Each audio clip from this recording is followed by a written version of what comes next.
People like to refer to Hawaii as paradise. Well, for sure, paradise is a state of mind. It's not a real place, all right? Now, Hawaii is one of the best states of the Union that I have ever lived in. I really do like it here. And there's a lot of good to be said about this place.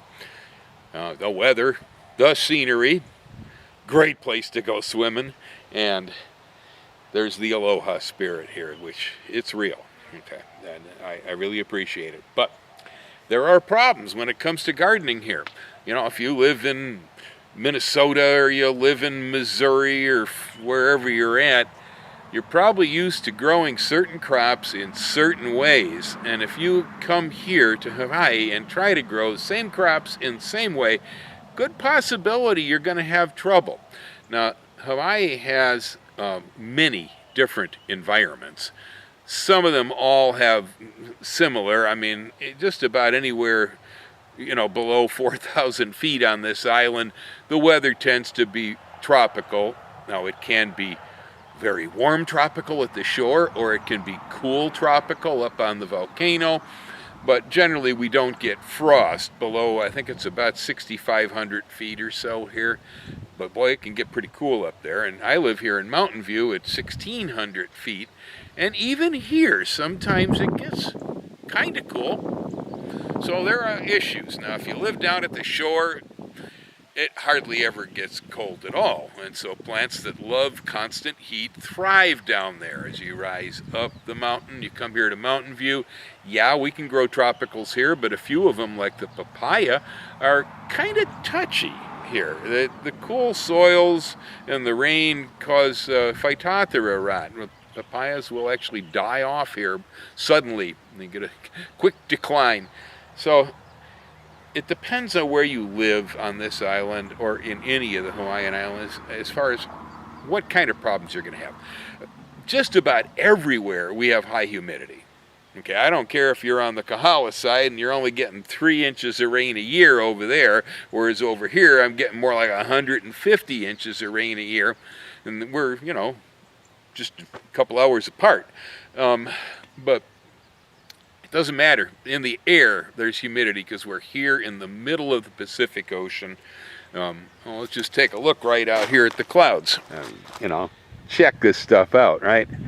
There's nothing in between here and Mexico.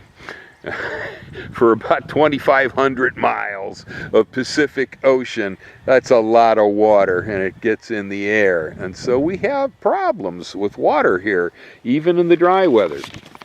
It is not at all unusual for the atmospheric humidity here to be over 80%. That's really typical.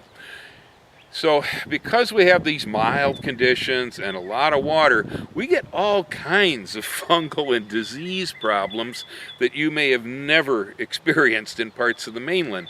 You know, if you try to keep the rain off of crops here, say by putting hoop houses and stuff up, well, then there are other funguses that thrive when the rain isn't falling on the plants, like powdery mildew.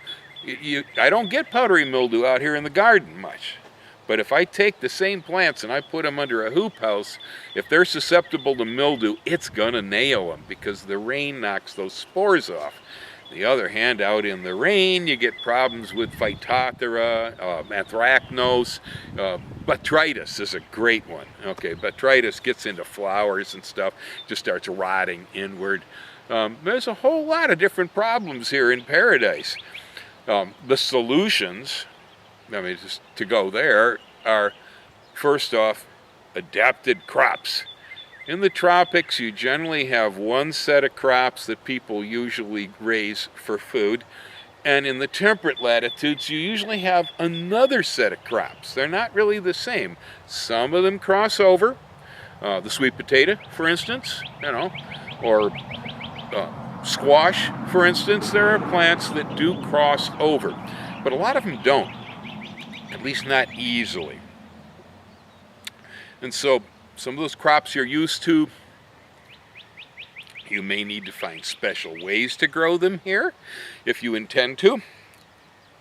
You will probably want to find special varieties. Squash was a good example. I planted many different kinds of squash here that I was used to using in the mainland, only to watch them fail horribly because of two insects that are prevalent here in Mountain View. We have the pickle worm and the melon worm, and both of those will decimate squash, pumpkins, summer squash, zucchinis, cucumbers, melons. They're awful. I mean, they tunnel right into the vines, and they'll kill 12-foot sections of vines like that just overnight. And they can be so heavy, they will infest, you know, and so you get dozens of them going through your plants. It wipes things out. You can't produce anything. I was having a zero with squash here completely until Hillary up in Honokaa turned me on to the kabocha pumpkin, which is a local squash. And it has stems that are hard and resistant to these creatures, and so the plant grows very well here. It also re-roots at all the leaf nodes, which is another reason it survives. The worm kills part of the plant, the rest of it survives. So here we have some ripe cabbage. It's time for me to take them off the field. I have been picking a lot of these already, but you can look down here. There, look at that one, see? We're right next to it there. See how they're all chewed up? All right, well, I mean, we have the same cabbage worms here that you have in the mainland. That's that white butterfly, you know. And I get those, but actually, I think the birds wipe them out faster than they can hatch. I get a whole lot more trouble with the local slugs. And the slugs here are a problem because of rat lungworm. Now, I don't control them as much around cabbage because cabbage, we can peel the head back and clean it if it gets chewed. It's unlike lettuce where you have to be really careful about this issue because they can make you sick. Right over here, this bunch of white agribon or floating row cover is covering my soybeans. The birds pull them all up if they're not covered. But then when they are covered, the slugs get underneath and eat them all. So it's a problem. Most of our native birds are really wonderful little critters with a lot of aloha, but they don't really come down here, you know, to about 1,600 feet. Most of them are up around 4,000 feet and above on this island. Below that, really much all we have is just the imported crud that was brought in, like cardinals. And you can see right here, see that right there? And there's the leaf laying. That's cardinal. This is a corn stalk, and the cardinals will try to tear them all out of the ground looking for the seeds. I have had to start planting my corn plants in the nursery in 6-packs, and then I transplant them out here because when I put them in, I'll stick the plant into the ground so deeply that the cardinals cannot pull it out, and so they break a leaf and they walk away.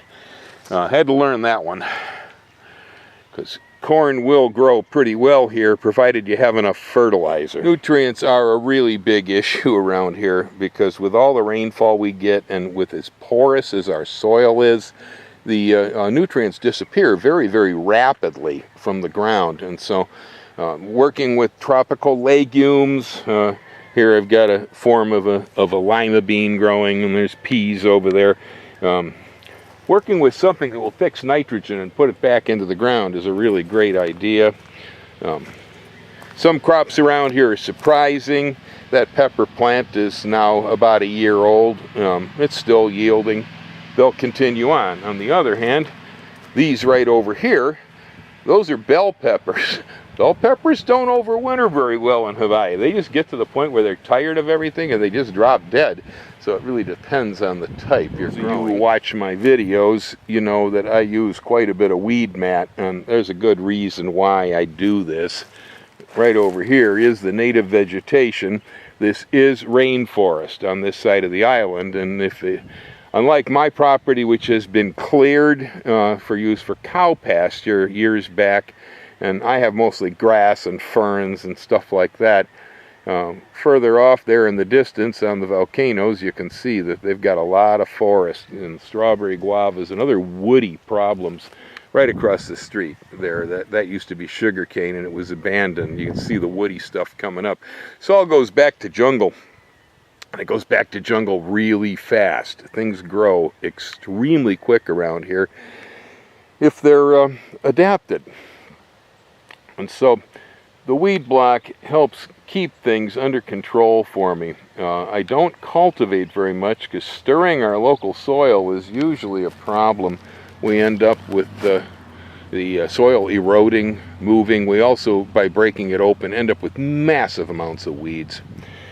Here's some of the squash vines that I got from Hillary, and they're doing really well. These were the cave squash in a previous video where I had actually covered them in weed block, and the darn things survived and are regrowing. That's a tough plant. Citrus grows pretty well here. I have a new row of orange trees. It has some of the same pests we used to have in California, aphids, scale, whitefly, mealybug, that kind of stuff. But thus far, I have not seen citrus greening make it here. Thank goodness, the honglong bin disease, that had really messed things up. And so otherwise, with citrus, it's mostly nutrients. You could keep the nutrients coming. Over there behind citrus, though, you'll see pineapples, and whereas they require fertilizer too, they don't need nearly as much as the citrus. Yeah, right there is a good example of what the rose beetles will do to a blackberry leaf. You see how it's all chewed up like that? Now, they haven't really come on very much this time of year. You see new leaves coming on my blackberries here that are relatively unscarred. It is time that I'm going to put up solar Christmas tree lights over here. Solar Christmas tree lights, if they are running at night, will keep the beetles from coming in and feeding. It's a very simple solution. Now, this is taro. That's what they make poi from. And it depends on whether you like eating poi or not, but taro is a traditional, well-adapted crop in this environment. It grows really well here, and it doesn't have a lot of problems. It's good food. It's a matter of whether you like eating it or not. If you grew up here, you probably like it. Habanero peppers. They can kind of get white flies, but these guys are almost bulletproof around here. This planting right here, it's going on its third year now. Kind of amazing. That stuff over there is all lilikoi, or passion fruit. I have both yellow and purple. Now, lilikoi does very, very well here, but I have run into issues with pollination here. Sometimes my pollinators are limited. It depends. I don't have a lot of bees. The hummingbird moth is a major pollinator, and sometimes it's not present. These over here are Williams bananas, and bananas grow really well here. Williams is probably not my first choice for a perfect banana in this environment because the stalks tend to crack over. They don't anchor very well, and then when the winds blow, I lose them. Over there, though, we've got some apple banana, and that one anchors much better. It's one of the most reliable bananas here on the island, but even bananas have got their problems. A virus, a bunchy top, was imported, and so if you're next to a banana farm, you may be having problems with it, or if you are bringing in bananas from other sources and the bananas might be infected, it's another way to get it. I've ceased bringing bananas onto the farm at this point. I don't want the disease because I love my bananas. Further down the mountain, from about 50 feet to about 500 feet, they raise most of the solo papaya that we eat in the United States of America. But I'm at 1,600 feet, and yes, I can grow papayas up here. As you can see, there's one right there. Neighbors got them too. But they succumb. It's cool and it's kind of wet. Our soil holds a lot of water, and the papayas can get sick from various diseases. You'll see right down there a black spot on the side of that trunk. That was an attack of a disease. Now, it didn't kill it, and the plant seems to be regrowing past it. I don't really have that problem here with pineapples. The pineapples seem almost impervious. Get a little Chinese wax scale sometimes on them. Doesn't really stop them. It's not good. They need a little bit of fertilizer, but in general, they kind of thrive around here. Dragon fruit, well, it's a really good crop here, and because of the spines or something or another, the birds don't seem to attack this. There are a few fruits that they won't. They don't seem to eat citrus very much. They won't eat dragon fruits. They leave the stuff alone. And I haven't had a lot of insect pest problems at all on dragon fruit. But I do get disease problems. We get attacks in the stems of the cactus. And there are a few other cultural problems like chlorosis that I'm still working on. But in general, pretty good crop here. Not too much trouble. Blueberries, well, blueberries got the birds. We have the rainfall for them. We have the acid soil here.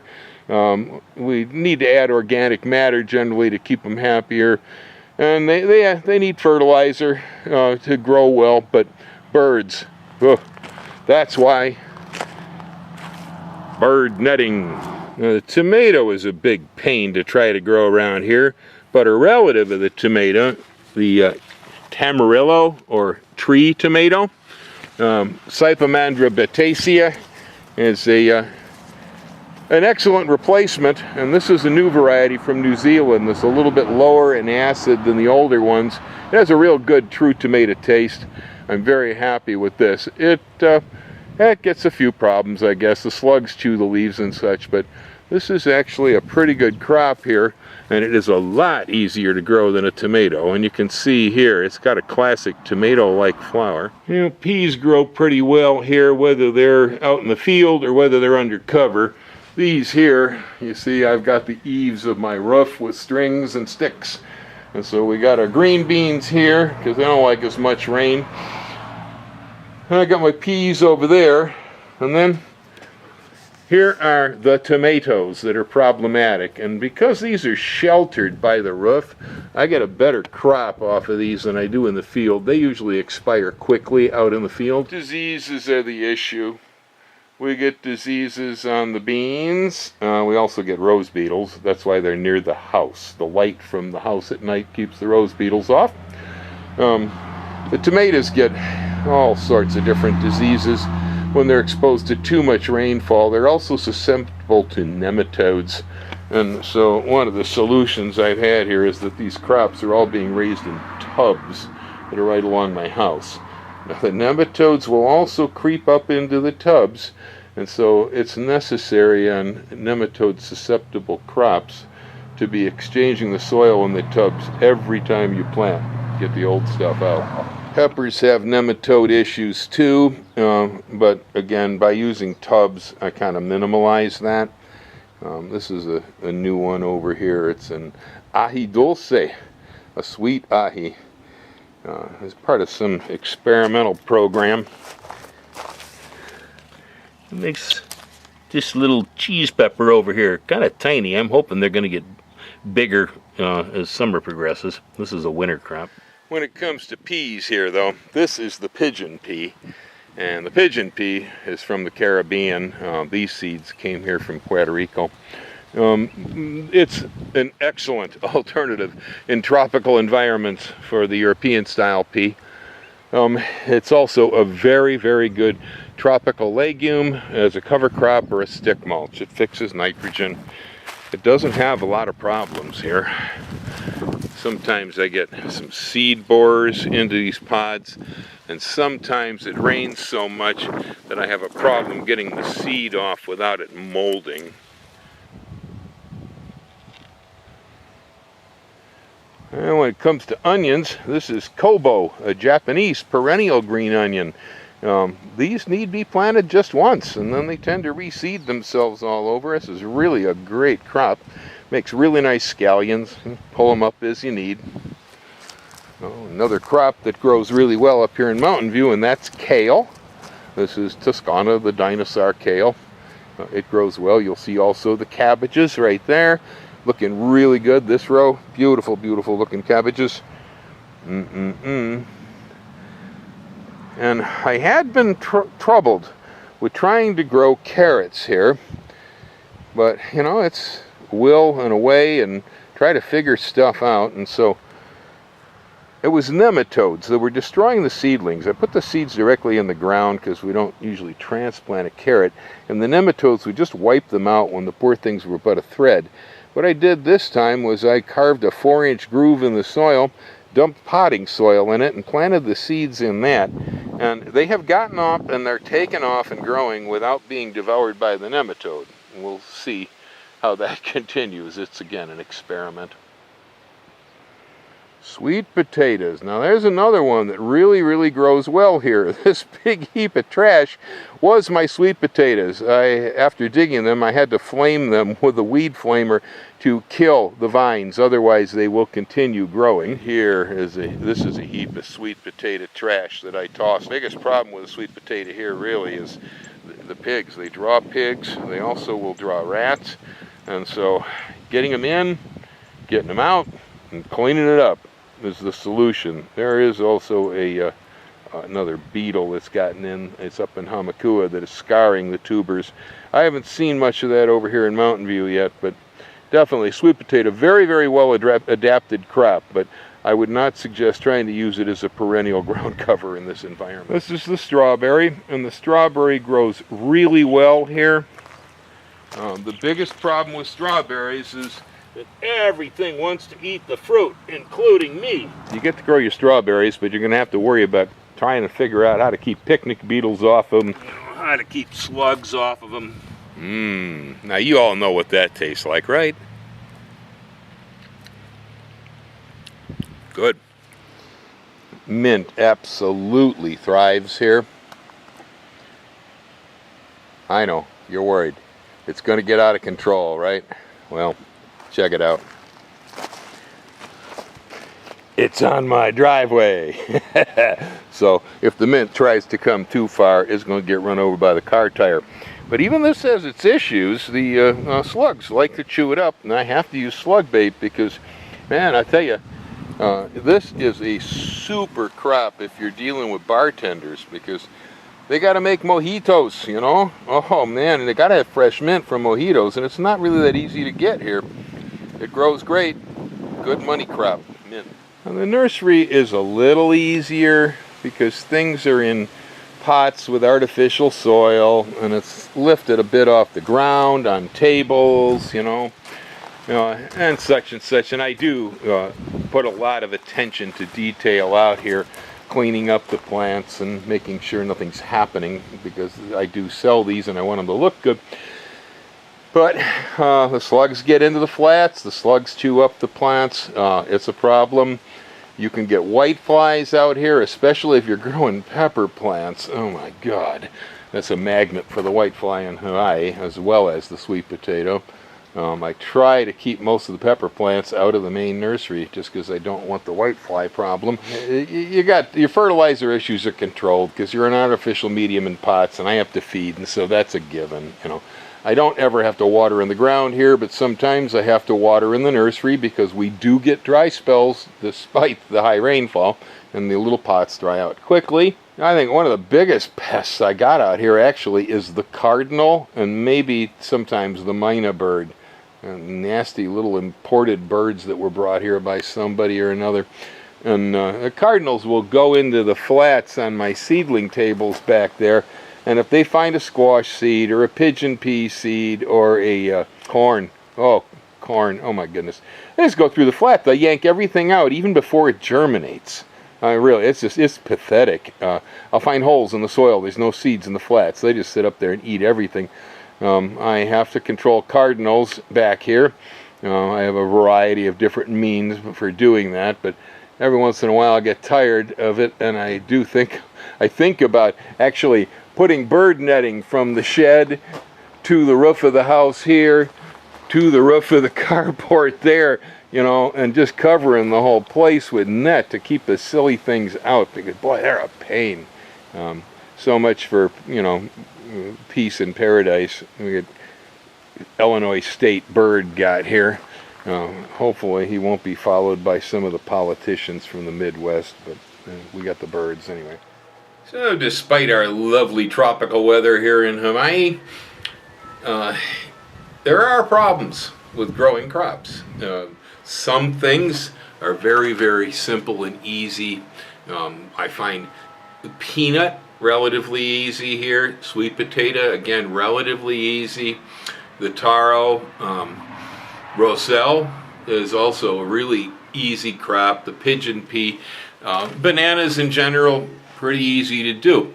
Other things, depending on where you're at, what your conditions are here, you're going to be challenged because of either soil conditions, rainfall, lack of nutrients, mollusks, insects, diseases. It really, it's going to depend from spot to spot. You'll end up having to develop very specific cultural solutions to all of this.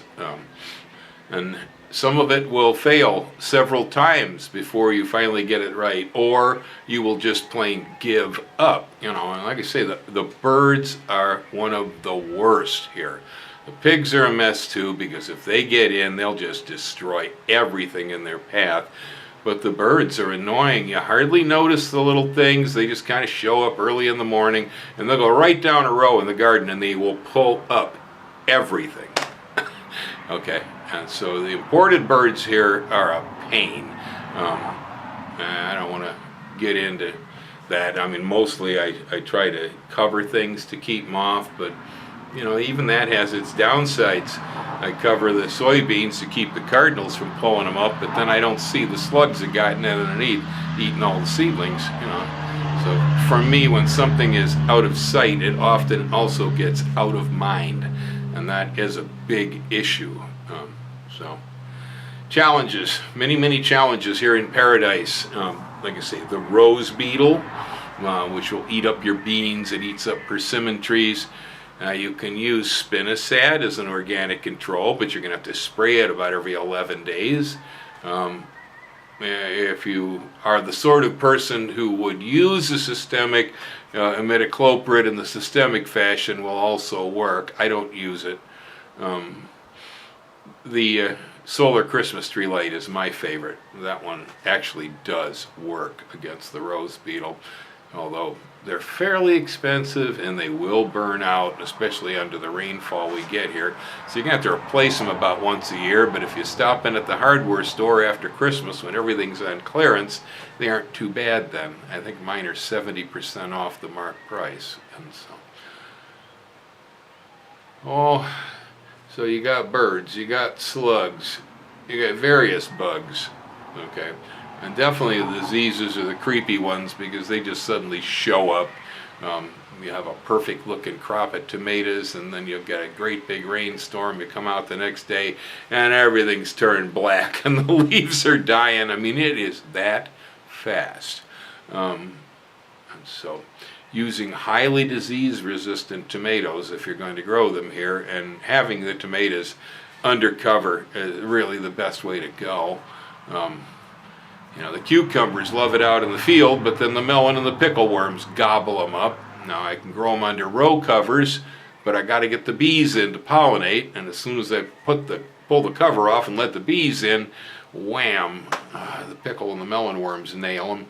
So again, that's another real problem. I end up using spinosad on cucumbers. That helps a lot because I like my cucumbers. Anyway, you find individual challenges on all sorts of different things as you're working in the garden here. It is not paradise in the garden in Hawaii. It really isn't. It's a challenge. A lot of things are a lot of work here. I focus on the things that work well for me. Pineapples and bananas, for instance. Oh, thumbs up, totally. But don't bring in that virus, because if you bring that in, your bananas are done. Sanitation around here is really, really important. And I am extremely cautious about bringing anything onto the property. I wish people were more cautious about bringing anything onto the island. That doesn't happen, though. Stuff gets here one way or another, whether it was intentional, unintentional, or whatever. The stuff does make its way here in a steady stream. We have new stuff showing up all the time. That's problems for us. But when we're importing materials here, like mulches, or even a potted plant, almost any potted plant I bring in, even when it comes from a reputable nursery in the area, let alone from a farmer's market, I will pull everything out of the pots. I'll do inspections. I'll usually repot things in my own mediums, shaking off whatever they were using, and then we'll go ahead and bait it with peanut butter on a stick to see if it happens to have fire ants, for instance. They can come around in potted plants, and you don't want those. Wow, they're a bigger pest on humans than they are on plants. They come with the plants, or they come with the mulch, but they bite the living heck out of humans. Sting, that is. They have a venom. And there are people here that have infestations of them in places. I don't have any, and I am very happy that I don't, and I don't want them. And so importation, again, the easiest way to get them. If you're the kind of guy that loves to haul loads of wood chips, all this, all that, well, you're going to get them because they're out there, and you'll bring them in with whatever you're hauling. I mean, it's sad, but I have people bring me plants, these gifts, and I got to go through them. I don't tell them that, but as soon as they're gone, I pull everything out of the pot. I'm shaking everything off. You know, sanitation is really important, and limiting all manner of importation of any materials that might contain something that is alive. There's the issue. I mean, if it's, you know, dry pelletized chicken manure, well, there's probably no pests in there, diseases most likely. You know, if you're hauling in well-made commercial-grade compost that's in bales and stuff, it's not a real strong possibility that there's very much in there, and so that's pretty safe. But beware of hauling around the local stuff. You know, people like to take soil from my place here because I've got so much of it. No, I'll let them have a little bit if they want it, but my soil's got nematodes. You may not even have that particular nematode, and you bring it and you're going to get it. You'll spread, you know. That's why I don't use my native soil mix here in flower pots, and I only use artificial soils because otherwise I'm selling nematodes to everybody that buys a plant, you know. So, you know, all these little things to pay attention to, and sanitation and importation are definitely two things you want to watch for. The good news is it's absolutely gorgeous here. It's a fabulous place to live. The weather is generally wonderful. The scenery, many of the activities, the local culture, the Merry Monarch Hula Festival is coming up here in April. It's a marvelous cultural activity. People come from all over the world to actually compete in hula on this one. You know, Hilo is really the revival of Hawaiian native language and culture here. So we got a lot of really good things happening on the island. And the fact that my tomatoes are a pain, I think the local environment makes up for that. Yeah, speaking of the tomatoes, though, that does remind me, I forgot to mention, the Chinese fruit flies that we have here. There's a few other fruit flies, too, but the Chinese is one of the worst on me. They will get into the peppers, they get into the tomatoes, especially tomatoes that are large fruited type that have the dent at the stem end. If it's got a smooth, rounded shoulder, it's not as susceptible. But if they've got a dent, like a beefsteak or a Better Boy or something like that, those flies get right in there and they just start laying eggs all around that stem end, and they just destroy your tomatoes. And if you get one, you open it up, it's got maggots walking through the inside. That's not fun. I use fruit fly traps for the purpose, and they do control pretty well. We'll take a look here at one. This is one right here. I make them out of plastic soda bottles.